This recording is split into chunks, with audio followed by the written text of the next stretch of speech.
Beginning as always with the Pledge of Allegiance.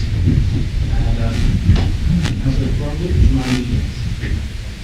I pledge allegiance to the flag of the United States of America and to the republic for which it stands, one nation, under God, indivisible, with liberty and justice for all. Now do roll call. Oh, yes.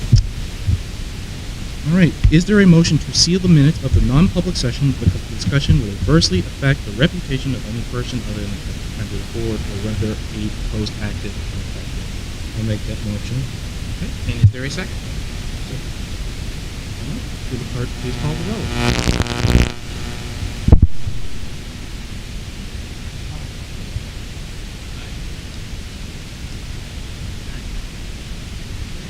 Aye. Councilor Martina? Aye. Councilor Ward? Aye. Motion passes 6-0. Now we will do roll call. Councilor Conley, who is now attendance. And next, we will move on to committee assignments. All right. So we had a lot of requests to various meetings to stay or change. Thank you all for submitting your comments to Pierre Conley, to me. Based on that list, based on that input, I came up with a list of assignments that mostly gets everyone what they want. A bit like a bit of the grain, thoughts, and chicken. But I'm going to read the list that I have in full. If there's anyone here who has a major issue with the committee assignment, we'll speak up afterwards, and we will go on to that. Now, we'll start with Ordinance Oversight Committee will be me, myself, Councilor Martina, and Scott, if you're still willing to do it. Highway Safety Licensing will be me. Councilor Blaisbrook, are you okay being on the CIP committee? All right. Moving on. Energy Environment, Councilor Martina, are you okay with being on? Yeah, we got this. Energy Environment, Councilor Martina. Conservation, Scott Blackstone, Councilor Blackstone. Budget, and Councilor Conley. Arts, Councilor McShera. Planning, Councilor Blaisbrook. Transportation, Councilor Dornblut. 300 Committee, myself. And we have a question on Riverfront and also Long Range Planning Subcommittee. It will be Councilor Dornblut. Is there any discussion or questions so far? Okay.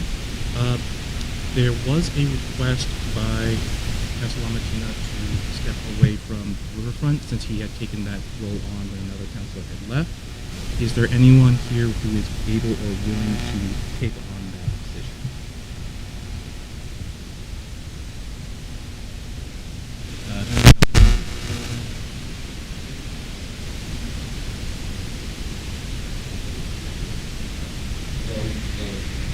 And how often does They meet monthly at 4 o'clock in the afternoon, second Monday of the month. 4 o'clock?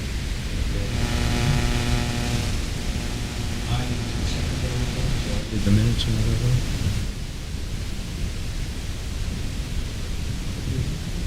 If you take it, you don't do the minutes, but obviously that's work. They are at a position now, I was actually going to put it in my committee report, but basically, now that they have the master plan basically done and Creighton Street is set, they're actually going to start looking at the goals of, in the master plan and planning out what it is, what they're going to be doing. If you don't want to do it, I'll continue to do it.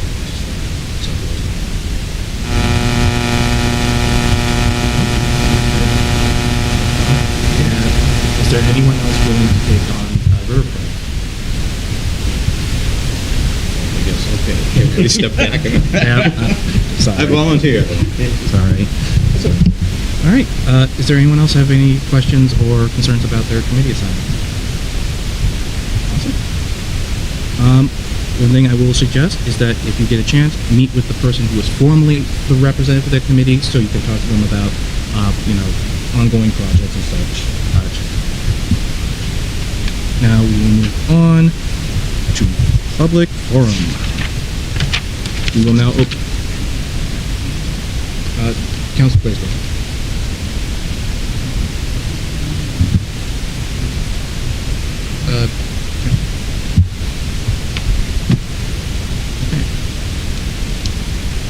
Now we will open it up to public forum. This is time for residents and property owners to speak on items on tonight's agenda or matters pertaining to business of the council. Each speaker is limited to 3 minutes, and public forum is limited to 15 minutes total. Please state your name and address for the record and direct all comments to the chair and the council as a body. Please note that this is not a dialogue, and the council will not be responding this evening. When the 15 minutes has elapsed, public forum will be closed. All right, is there anyone here from the public who wishes to speak?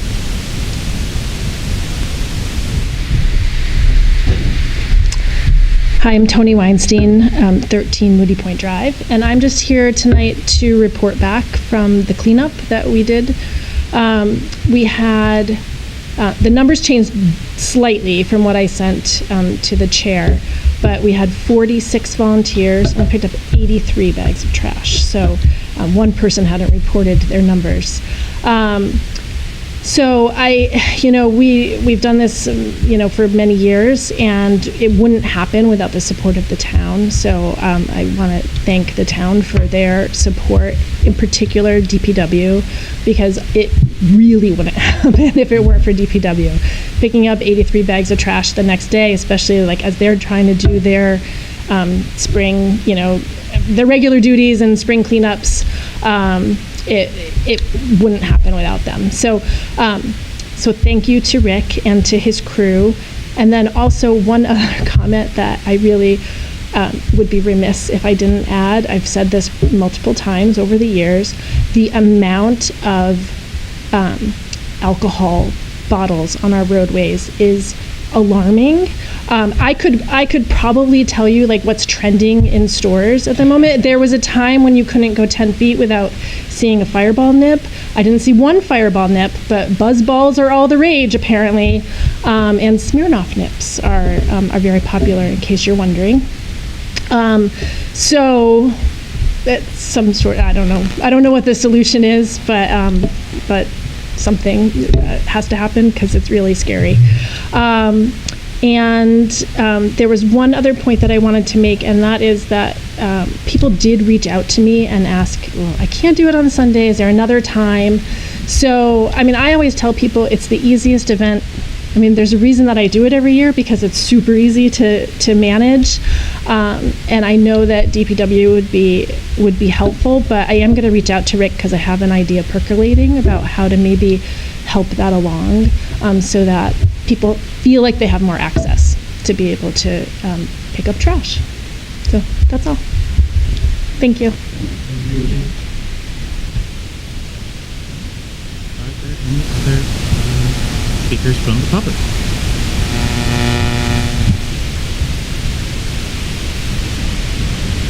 Drive. I am speaking in enthusiastic support of the resolution to rename Beech Street Extension to Cheswill Street. I want to add that I was truly honored to be asked to compose the resolution. Renaming the street for Wentworth Cheswill and his family, I just think, is a lasting and meaningful way to recognize someone who gave so much to this town. He was a teacher, a public servant, an enthusiastic historian, a veteran, and someone who just showed up for this community again and again and again, hundreds of years ago. So his decades of steady service helped shape this community in lasting ways, and this is just an opportunity to make sure his name is part of our everyday landscape. And I just think it's something worth supporting. And I thank you for considering it. Is there anyone else from the public who wishes to speak? Seeing no further speakers and speakers, public forum is now closed. We will now move on to town acceptance of minutes. That's for the minutes of April 15th, 2026. Is there a motion to accept the meeting minutes? I'll make the motion to accept the minutes of April 15th, 2026. Do we have a second? Are there any corrections or amendments?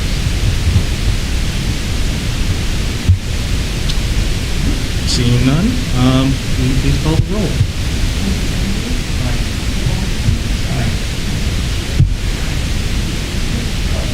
Martina?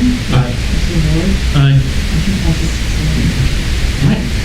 Now we move on to town council to consider nominations, appointments, elections, and resignations. And the first on the list is Dylan Tooch, reappointment to the Zoning Board of Adjustment, term expiration April 2029.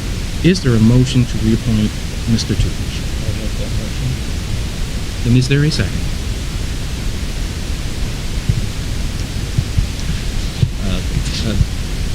I'll let Councilor Mashera second, to get a second. Okay. All right. Now, is there any discussion on this reappointment?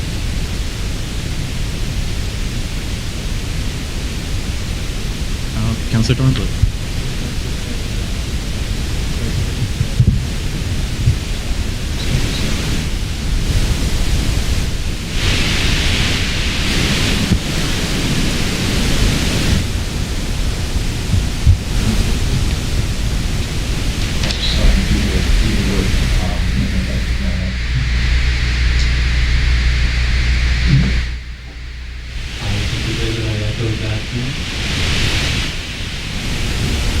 He's been on the zoning board for a while. He has a good background in this, and we're lucky to have that.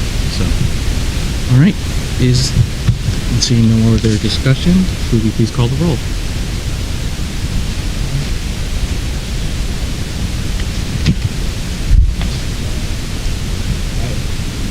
Aye. Next, we have Andrew Pieroni. I apologize if I have mispronounced that. Appointment as an alternate member to the Zoning Board of Adjustment with a term expiration of April 2029. Do I have a motion for this? I will make that motion. Is there a second? Okay. All right. Any discussion?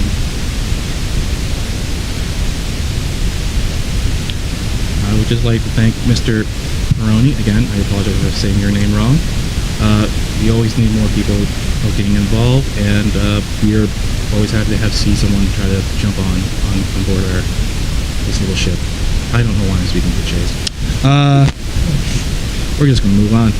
All right, seeing no other discussion, will someone please call the roll? Yeah.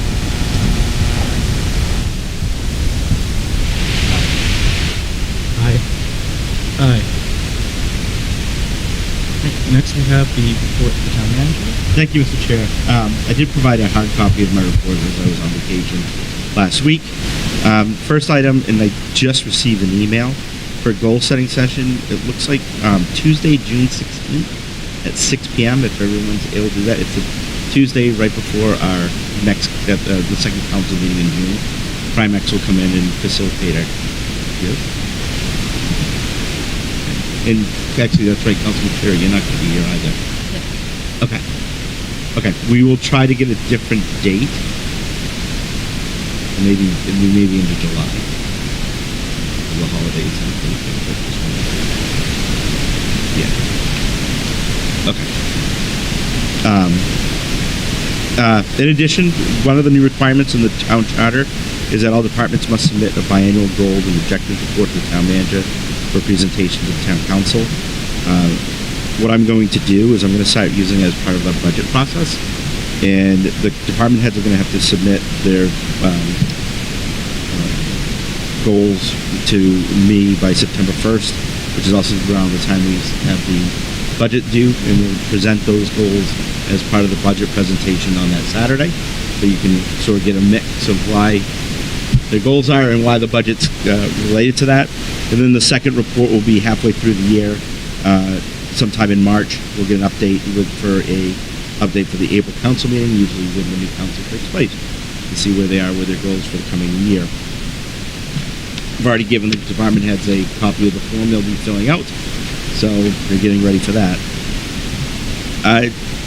Just interesting, Councilor Blackstone actually requested staff to work on a resolution that to get the town, the 10% of the town's electric supply to be used for non-fossil fuel sources. This would actually help us achieve a goal that was set last year to be 100% non-fossil fuels by 2030. We did the research. We're pleasantly surprised to find out that 2024 electricity generated disclosure shows that 47.1% of our power source mix came from non-fossil fuel sources, including hydro, nuclear, renewable, solar, and wind. As I said, it was 47.1% non-fossil sources, 11.2% was wind, 8% hydro, 6.8% solar, and 19.5% nuclear. Natural gas is still our largest provider, which is at 41.3%. I provided an infographic for the council to look at, just so for a breakdown of all the information. So we're actually doing much better than we anticipated. And that is all I have tonight, Mr. Chair.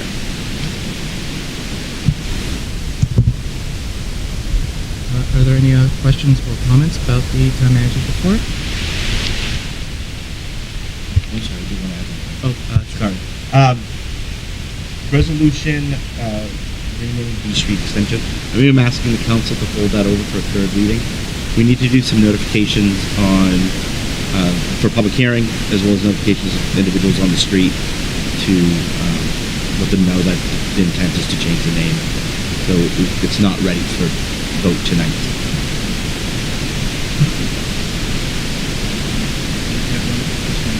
Electricity, this 47%, this is not from the New Hampshire Community Power. So It is not. Okay, this is our... We get ours from Constellation Energy. And what you see here is also that the percentage that we know where we're getting it from is 13.4. The other 86.6 is the system. It's just the pool that they buy. Okay. So they have to also have a high percentage to report to the state on what they have for non-fossil fuels, so they can bump that out as well. Councilor... Changing the wording. Yeah, well, actually, Councilor Blackstone, we canceled it because we don't need to do it now. Yeah. Councilor Blackstone. 9:29.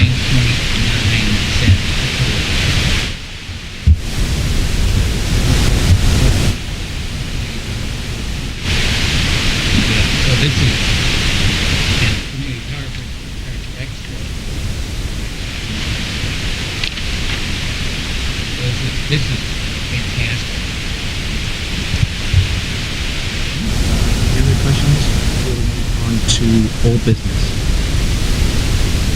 All right. Resolutions and ordinance and committee reports. Do we have any committee reports this evening? Councilor Lamatina. Beat up. So I talked already about the Riverfront Advisory Committee. Energy Environment. So this Saturday, 9 a.m. at the high school, we'll be kicking off our Trex plastic bag recycling campaign with Turtle Fest. We'll also have some paper cutouts for people to make a turtle. Everybody's welcome to attend. So, I think the council's aware of being kind of the cheerleader for community power.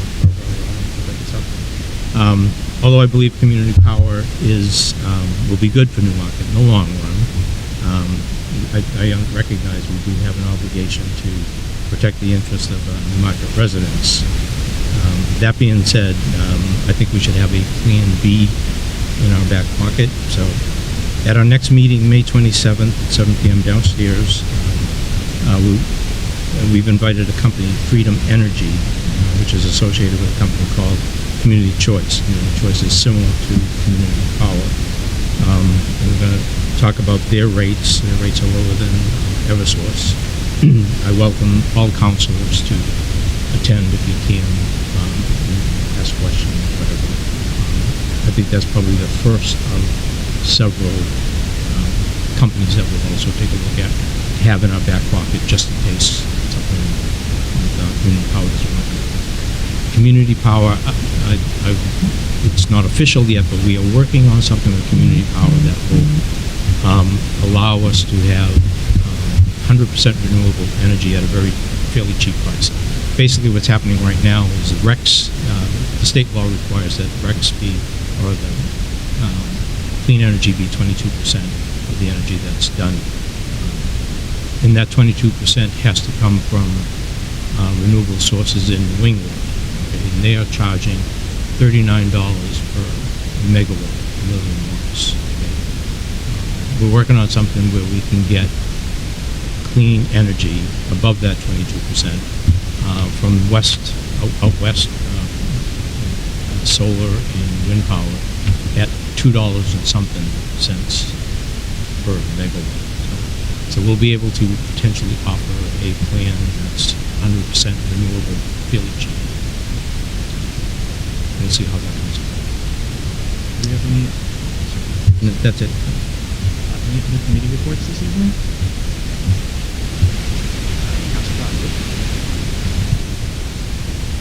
It's been a long time. If anyone I slips almost up, did the same. if anyone slips up and calls me Madam Chair, I will not be.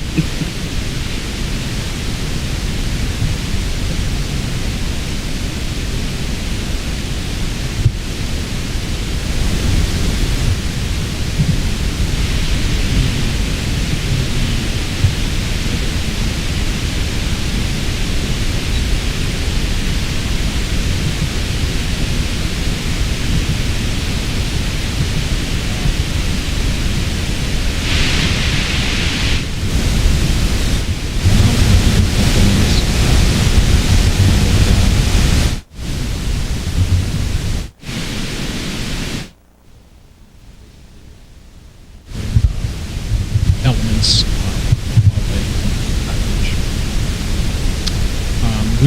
which was helpful because in order to understand what's involved and steps, not being familiar with the whole process. We have also begun adopted an outline for the report, and we're starting to populate it. It's pretty complex, but we're trying to, if we don't have a recommendation per se, we will certainly have questions and issues that the town council should consider before making a decision on paid parking. So opportunities that paid parking offers and possible drawbacks that we might encounter if we were to adopt paid parking. And this is on street parking. The issue of better promoting the parking opportunities in town, separating a little bit from that. And then one final report. This is as much a report as it is kind of an announcement too. Coast has announced a rate fare increase. This is the first one in a long time, long overdue, for people here using the Newmarket Exeter connector. That would mean an increase from $3 per one-way fare to $4. There is a public hearing scheduled for Newmarket. There are other public hearings as well, but the one in Newmarket is on the 21st of May from 3 to 4 here in this room. That's May 21st, 3 to 4 p.m. And I don't know really all the other hearings coming up. There's an opportunity to go and participate in public hearings if you so choose at this Friday in Somersworth, and then farther down the road in Farmington and Portsmouth before the market. And these are all on different days of the week, so if Thursday the 21st of May doesn't work for you, you can make the voice for them, and probably would be worthwhile just to hear the rationale for the increase as well. And that's all I have to say. Any, Councilor Braithwaite? Agriculture tourism, one of the big projects that have been going on for a while for, and fundraising and donations. The estimated, or the budget is around 30,000 for the Elm Street mural rehabilitation of basically sandblasting it, creating panels from the original art. They're currently, the commission has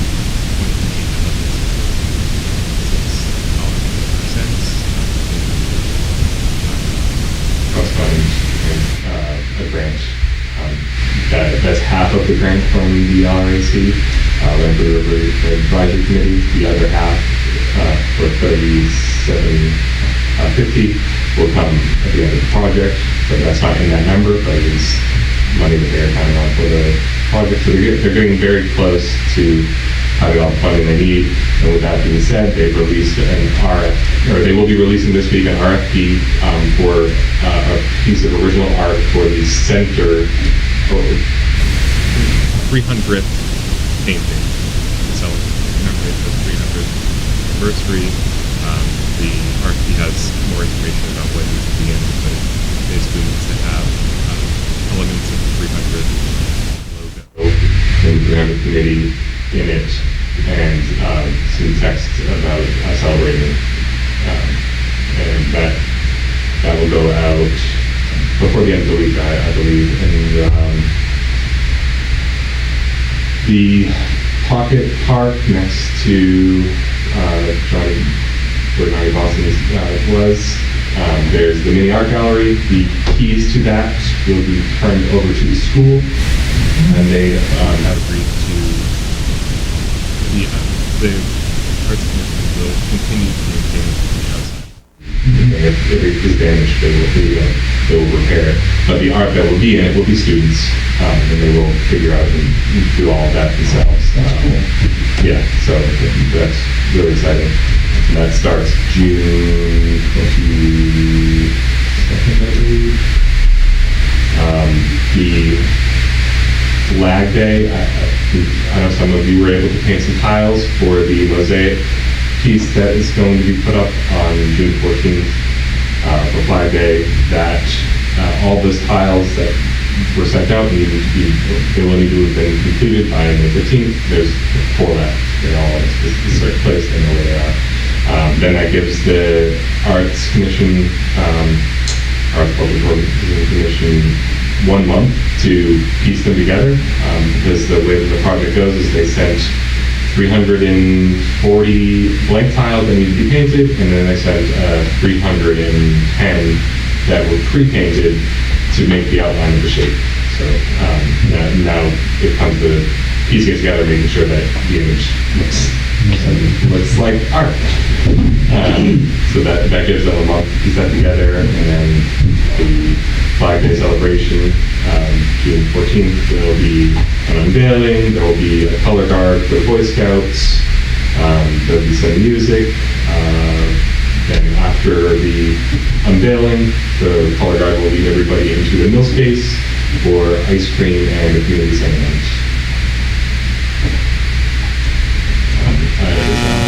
The Daughters of the American Revolution will be present for flag disposal.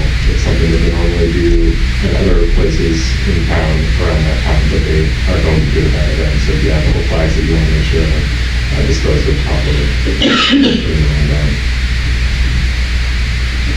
Okay. Well, thank you. Were there any more committee reports this evening? Seeing none, we can now move on to old business. Since you brought up the Beech St, we need to talk. I would just say if there's no objection. Okay, if there's no objection, we will table the renaming of. We will hold it over for a third reading. Mr. Chair, for the next item as well, I'm requesting that. I just looked at it, and the policy itself is not in your packet. So I'm asking you to please hold that over for a third reading for the next meeting. All right, I guess we are now down to resolution 2025-2026/41 MS for general permit compliance assistance. This resolution is in its second reading. Is there a motion on the resolution?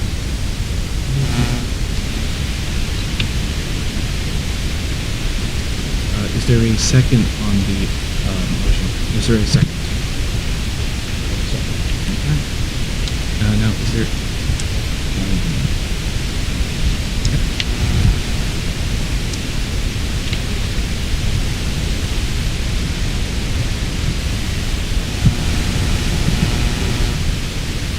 Municipal separate storm sewer system, the general permit for stormwater discharges from our system.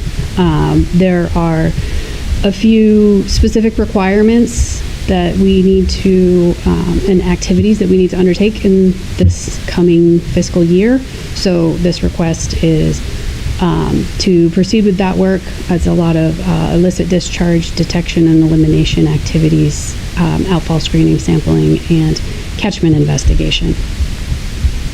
And we are also requesting authorization to expend up to $46,700 from the Stormwater Management Capital Reserve Fund for this work. Are there any questions or discussion? Councilor Levington.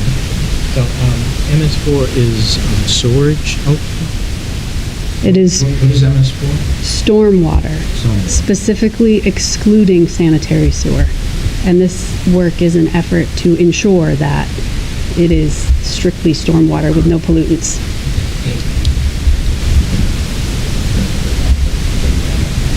Yep. Rain, snow melt.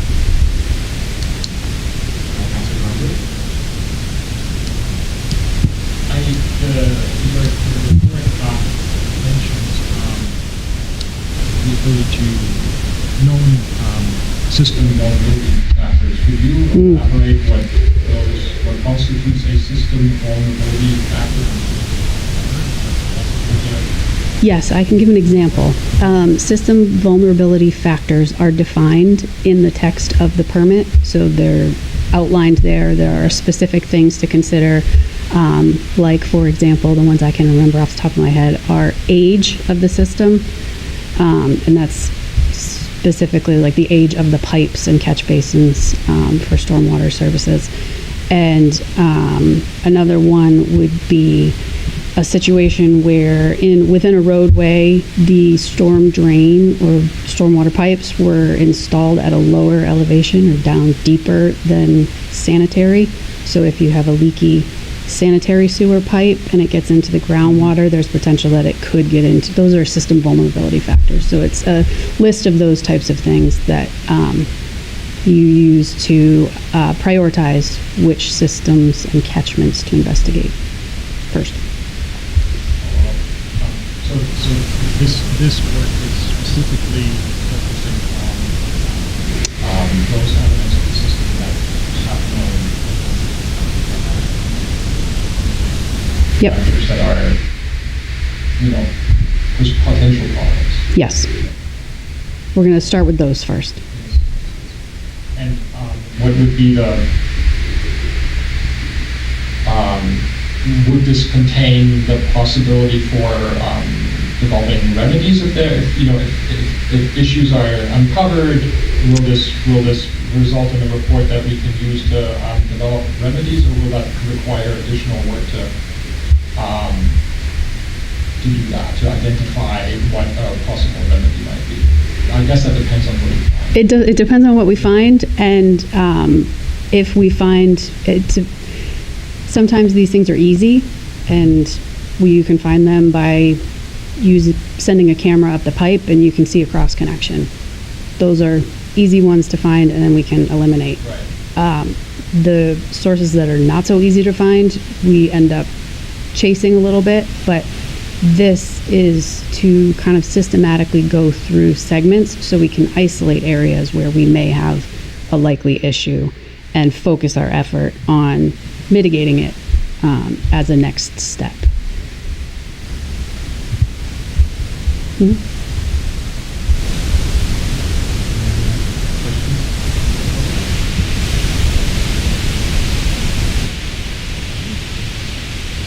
none, will the clerk please call the roll?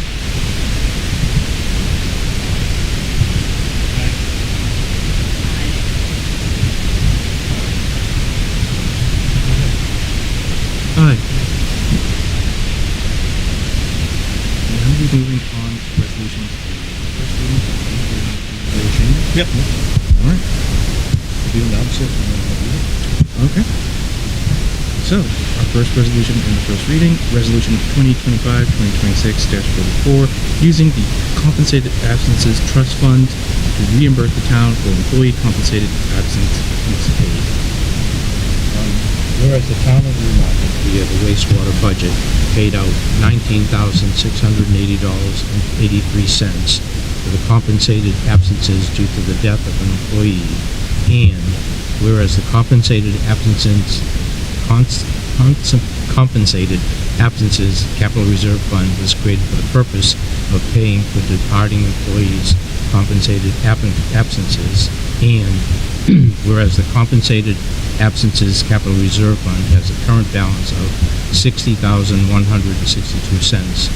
Now therefore be it resolved by the Newmarket Town Council that the Town Council does hereby approve the withdrawal of $19,680.83 from the compensated absences capital reserve fund to reimburse the town of Newmarket, equaling the compensated absences costs associated with the employee's death earlier in the fiscal year. Sponsored by Chair Ward, by request. Resolution 2025-2026-45, the 2026 Roadway Paving and Reclamation.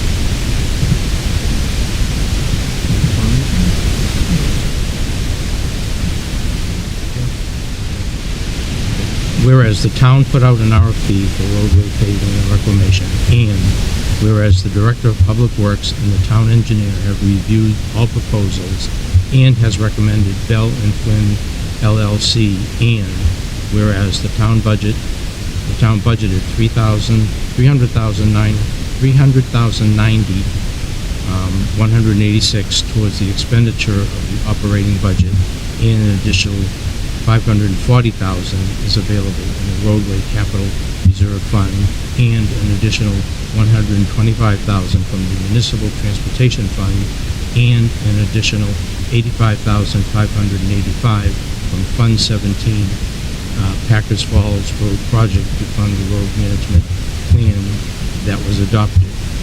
Now therefore be it resolved by the Newmarket Town Council that the town manager enter into an agreement with Bell and Flynn LLC with a dollar amount not to exceed $1,140,771, with $390,186 coming from the operating budget, $540,000 coming from the roadway capital reserve, $125,000 coming from the municipal transportation fund, and $85,585 coming from Fund 17 Packers Falls Road Project, sponsored by Council Board by request.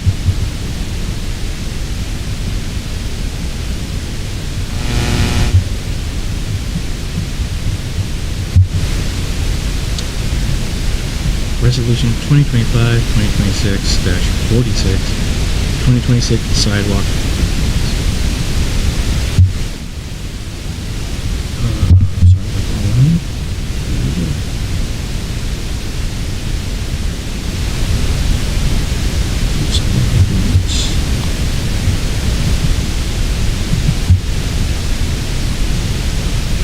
Whereas the Department of Public Works needs to replace the sidewalk on Durrell Drive, and whereas the Sidewalk Capital Reserve Fund has $203,172 available as of July 1, 2026, and now therefore be it resolved by the Newmarket Town Council that the Newmarket Town Council authorizes the 2026 sidewalk improvements project, and further authorizes the town manager to execute any documents necessary to complete the project. In addition, the town council authorizes the expenditure of up to $200,000 from the sidewalk capital reserve fund, sponsored by Chair Ward by request.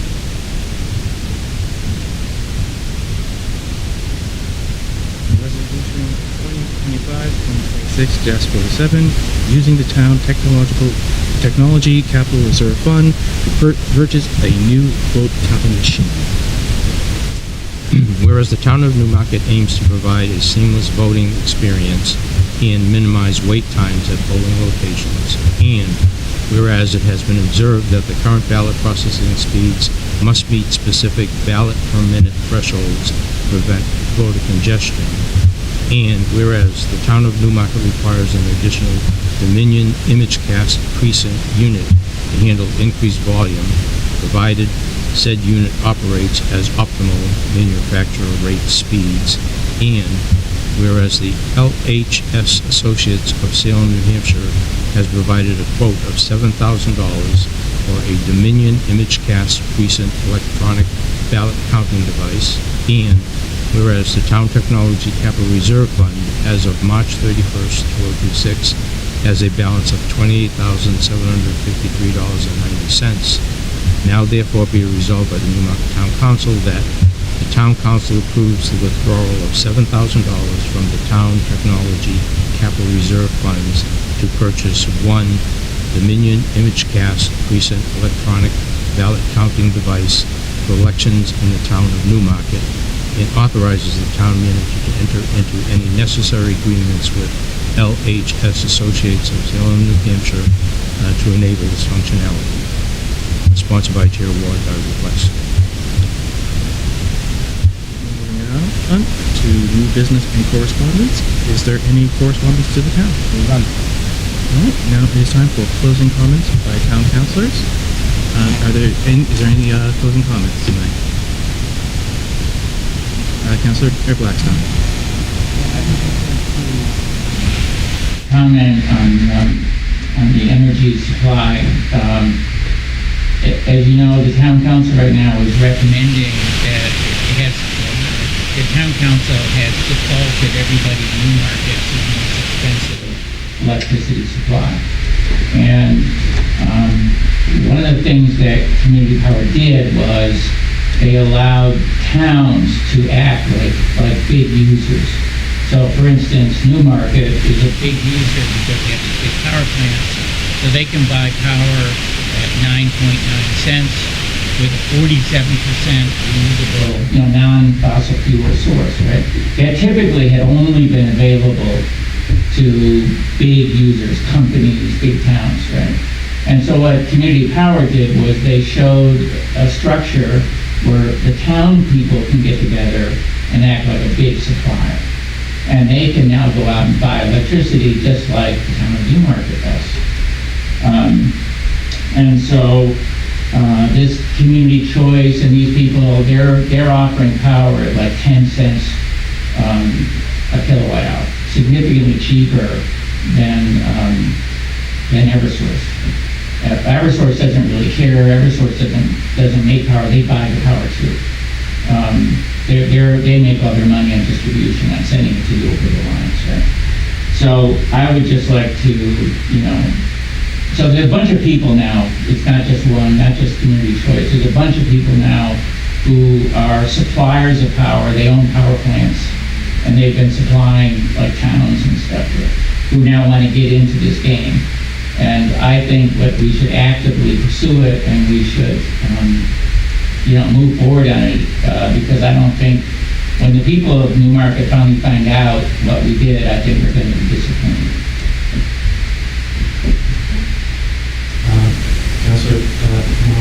Councilor Martina? If I may respond, so that's why I'm calling, we need, starting with that, this Freedom Energy, start talking about that.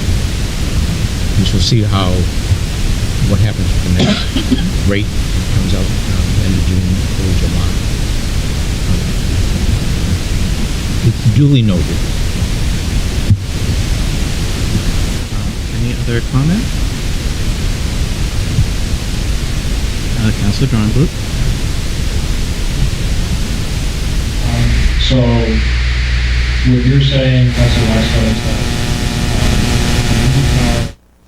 Newmarket Community Power has the ability to contract with another provider besides the Community Power Coalition of New Hampshire to serve as a provider, an electricity provider, kind of the same way as any singular account holder can choose on the free market for a power supplier.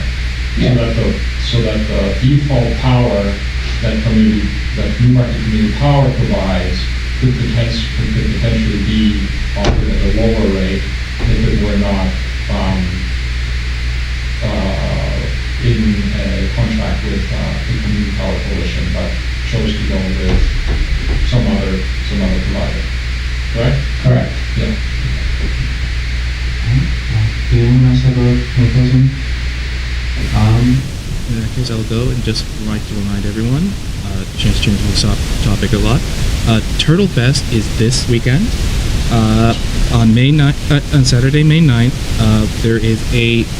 there's going to be there's information on it on the town website. There's information at the town library, but there will be a bunch of nature-themed events throughout the day. A T-shirt designed by somebody I believe is over there, Mr. Okay, yeah.